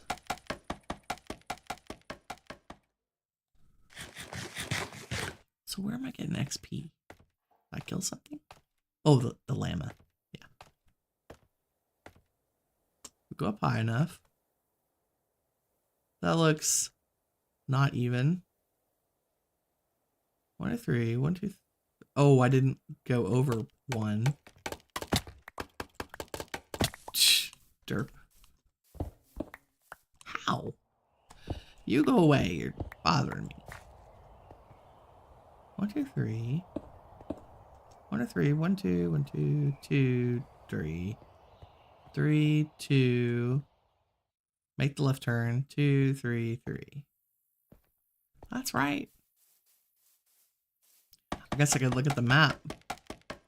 Might be easier to see what our circle looks like. Yeah, that looks pretty even. 2, 1, 2, 3. 2 and 2 and 3 and 3. Cool. I like it. Why is that still white? Oh, because I switched to calcite on the top. We're going to do that over here too. Okay, now for the very, very difficult part, which is you cannot have another block next to these when you use the wand. I learned this the hard way because suddenly I was paving like great swaths of the field because it treats the leaves and grass like another block. And so we do not want other blocks touching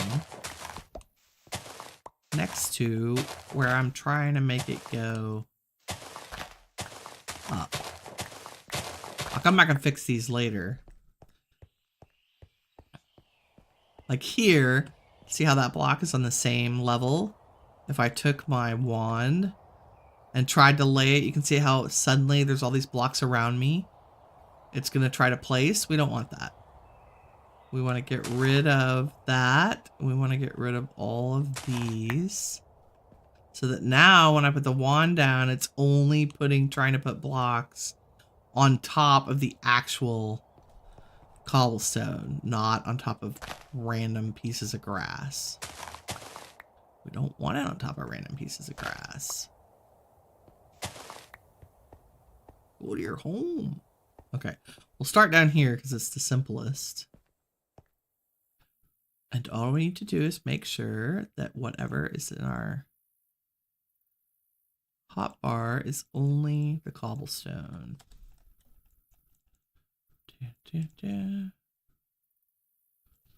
Not dirt.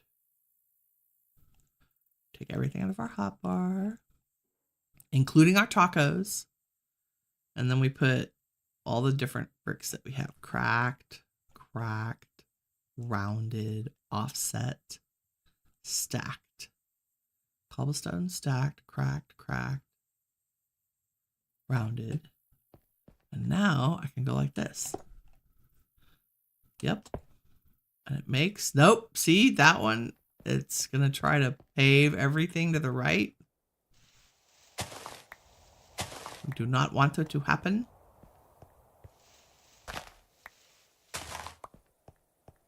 Now, is it only on this row? Only on this row? Yes, yes. There we go. There we go.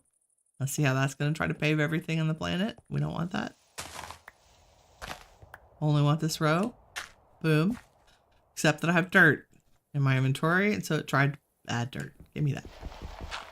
Don't do that. It did it other places too. Give me the dirt back, please.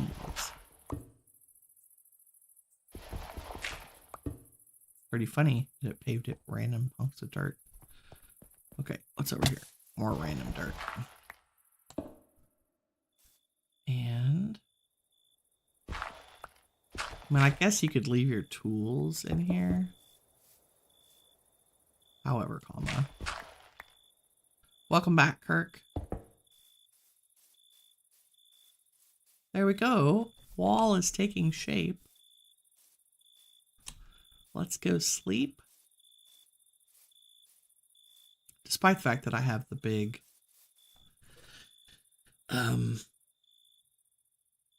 torches that keep mobs away, I still would rather not have my stuff blown up by a creeper. No creepers for us. Not today. Okay, and then we're also gonna do, didn't I do calcite on top, or did I do diorite? It's diorite to blend the top of the wall. So let's get some of that.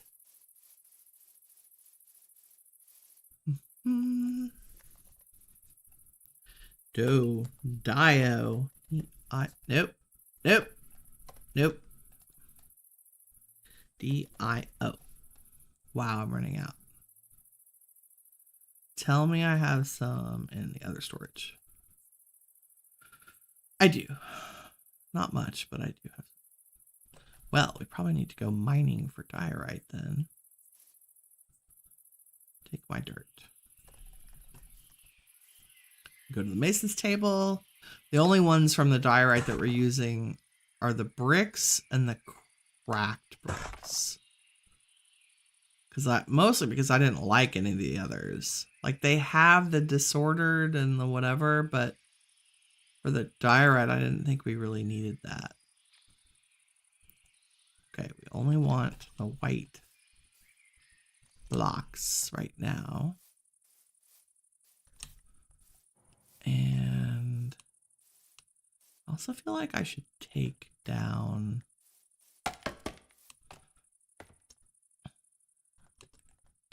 I want these to be diorite.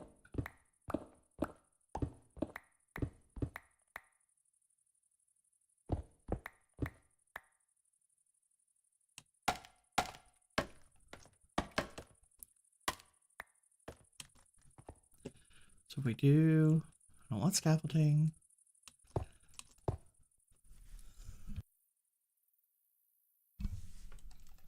Just a couple. You know.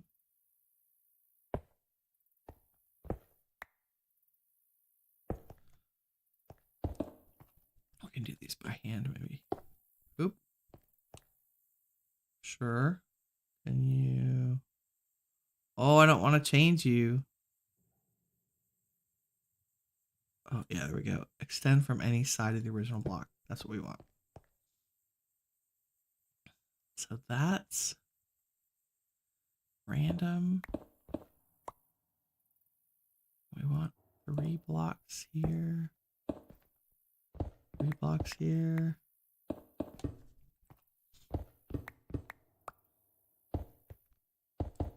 And we'll come back and do the whole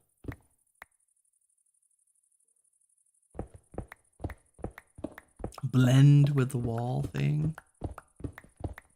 And yes, I realize I just put all these down. And I am now taking them away. That is the nature of Minecraft building. For me, anyway. Sometimes you gotta just build the shape. Hey, Vincent, how's it going? Welcome. I hope you're having a good day. We are doing random wall building in the base. This is taking a lot longer than I thought, but it needs to get done. And I'd rather just chat with y'all and get stuff like this done. You know, like you do. Okay, don't need that. Just need this and this.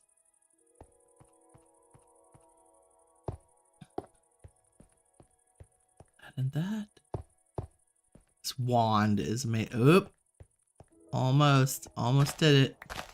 Almost paved the world over here. I think we do actually want this to be...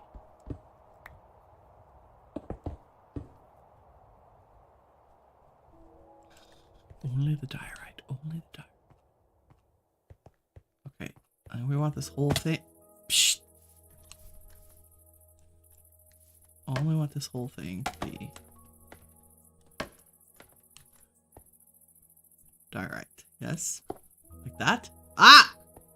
I don't want scaffolding in there. Give me that. User error. Get that out of my inventory. Jeez Louise.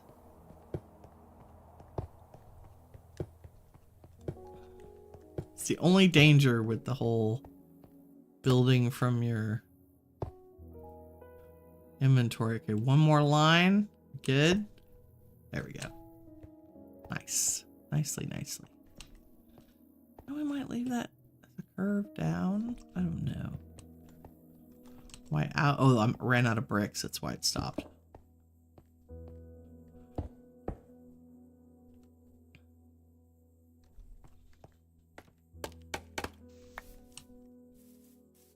It's pretty good. We'll soften up some of these lines.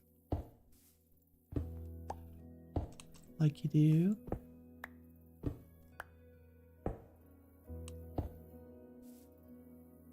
Maybe that and that.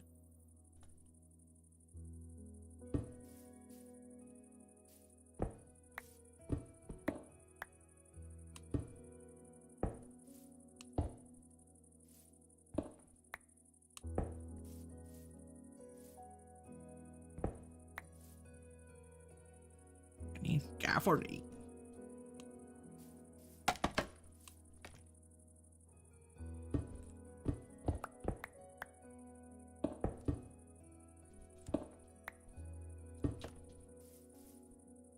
There we go. Maybe this was a little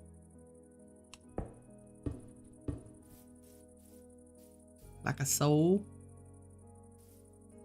And you, yeah, what I really want to do is that and that.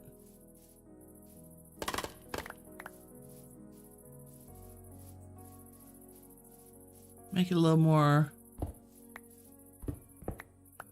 random.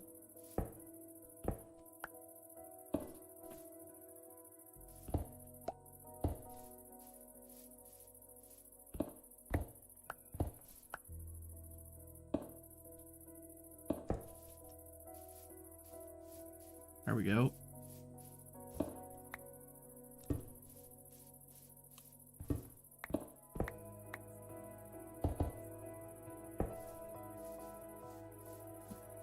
And we're going to cut windows in this wall too, just like we have everywhere else. And this probably needs to be stone that goes up. So we'll do my regular bricks. There we go.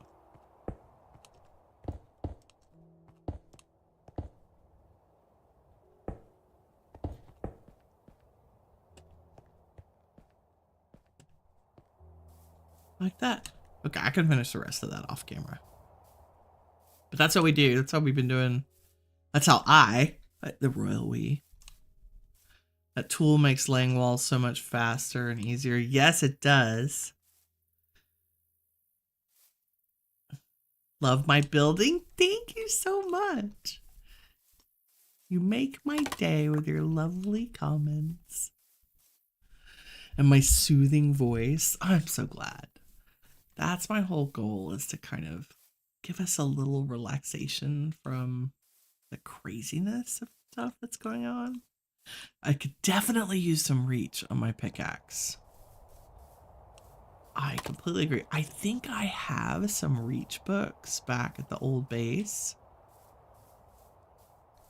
I should do that. What do I have? Okay, so this is one that I bought from the trader.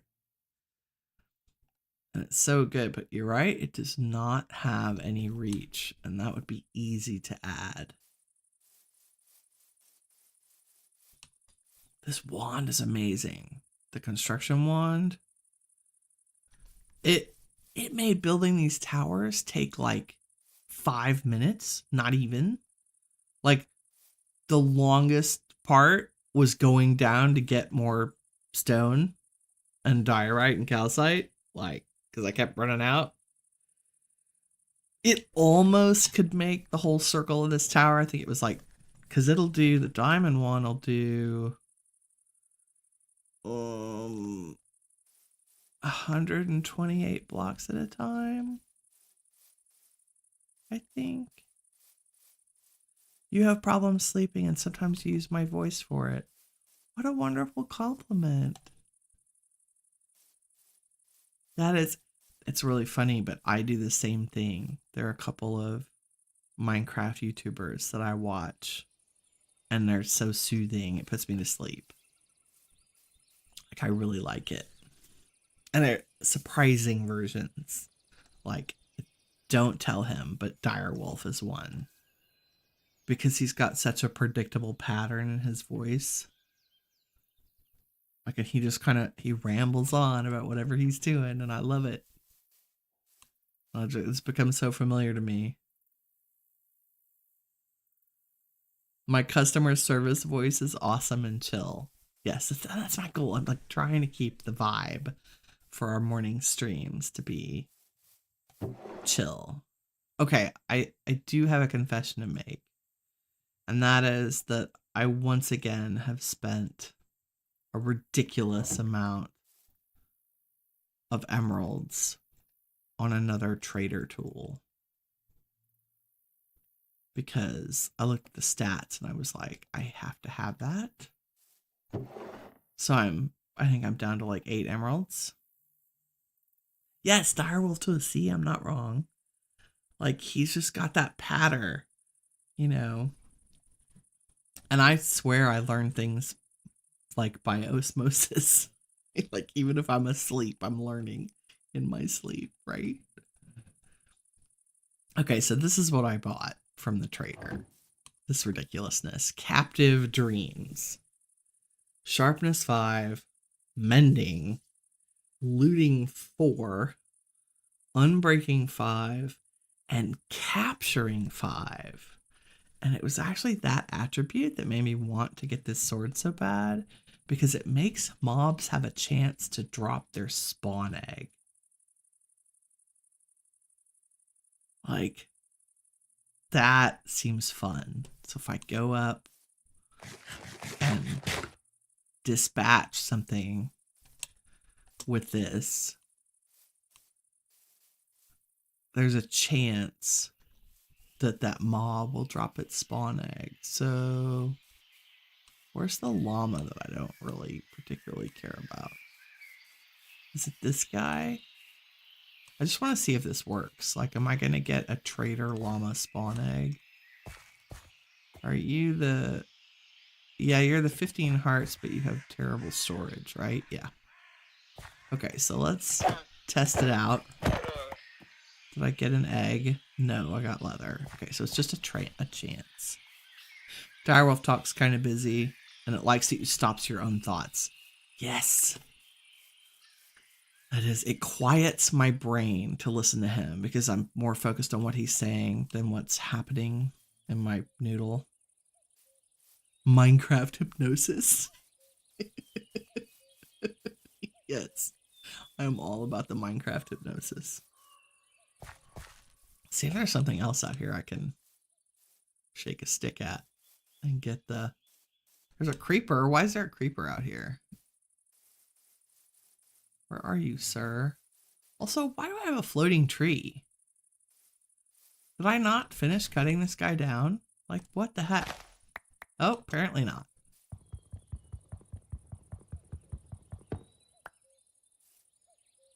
Who knew? Winnie leaving floating trees around. Doodaloo, doodaloo. Okay. Yeah, I cleaned up the tree farms out here because I'm in good shape on the Umbran. I don't need that much magnolia because the red's kind of an accent. If I need more, I'll grow more. And I guess we'll use this area now for the barns for the animals. Like, we're going to need a horse stable. I need a sheep barn. A cow barn. What's up?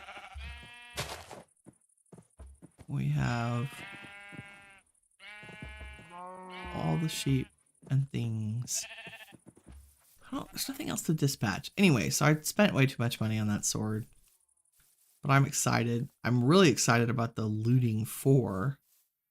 And it has mending? Yeah, it has mending on it. Oh, here we go. We'll dispatch a cow since I already have some cows. Did I get an egg? No, I got chicken eggs. There's a chicken out here. Where? Oh, that's a starbuncle. We need to go give him some gold. Sheep? No sheep egg. Okay. Rude. Oh, you know what is ridiculous? I don't think I've been over to this side of the field. I had no idea this was here. Look at this. Look at this glorious, like, cavern? No. Canyon? Yes, but with a river in it. It's kind of cool. It's very cool. Gotta figure out how to get some flight in this pack. Gotta sleep now. You are so welcome. Have a wonderful evening and a good night's sleep. We'll see you on the other side.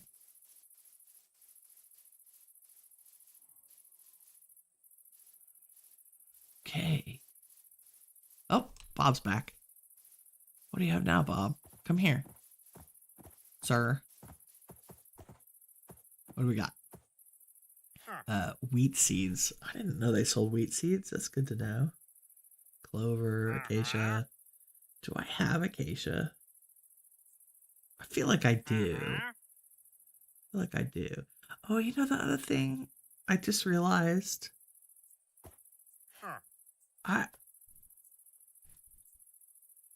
Y'all are gonna laugh.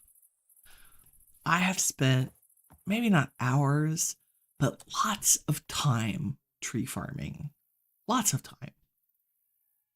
Cutting them down, replanting them, accumulating the logs. And I have just realized this pack has hoppers, hopping bonsais. I could have been growing my trees in the freaking hopper things and not have to cut anything down. I just...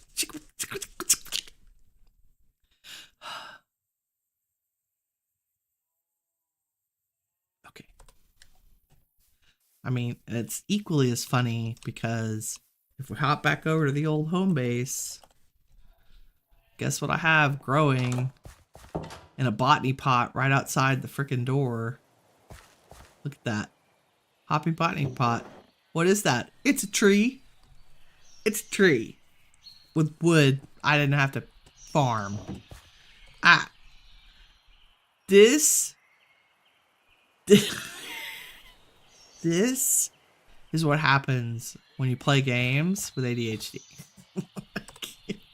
Your brain doesn't process all the things it needs to process in order to make connections.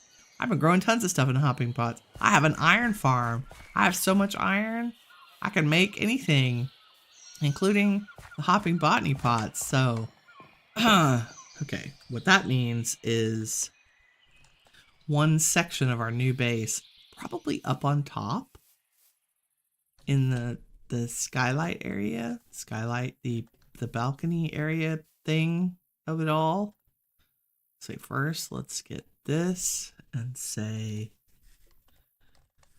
the hopping botany. Let's see, botany pot. Can I make one of these? Yes. I can make 2. Can I make some more of these? Yes. Good. Good. Like that. Maybe next time we will go back over to the Badlands and get some more terracotta because I think I'm running low. Like I have less than 2 stacks, which for me is low. That is Winnie saying, not enough. There's some hopping botany pots. There are some barrels. There's every sapling I need for anything. Oh my god. I could just kick myself for not remembering. Flowering field. I have all kinds of weird things. Oh, those are the aether saplings that we got. The vexing archwood. Okay, I should definitely start growing the archwood for Ars Nouveau. Because I need that. I need it. I need it. Barbara says it's the first thing he looks after when he starts on a new pack. I know what the irony is, that I know we have them. And I haven't been using them. Because for some reason, moving away from my main base meant I left my brain back there as well. I think that's what happened. Oh, you know, it wouldn't be Minecraft without some fun overlook. Oh, okay. On that note, I think we'll walk back down our beautiful new path as I say goodbye for the evening, or the morning, or the afternoon, wherever you may be, and say thank you very much for watching, joining me today with our random fireside chat version of a stream. Talked about a lot of fun stuff today. I really appreciate the time and the questions and the comments. It makes me happy to spend my mornings with you all. And I'll say one last thing, and that is that you are all the shiny stuff that awesome is made of. Thank you, Kirk. You say you wish you could get me 10,000 viewers. Until then, he'll be here chatting away and driving me crazy. I love every moment that you all spend with me. Take care, everybody. Have a wonderful day. Bye-bye.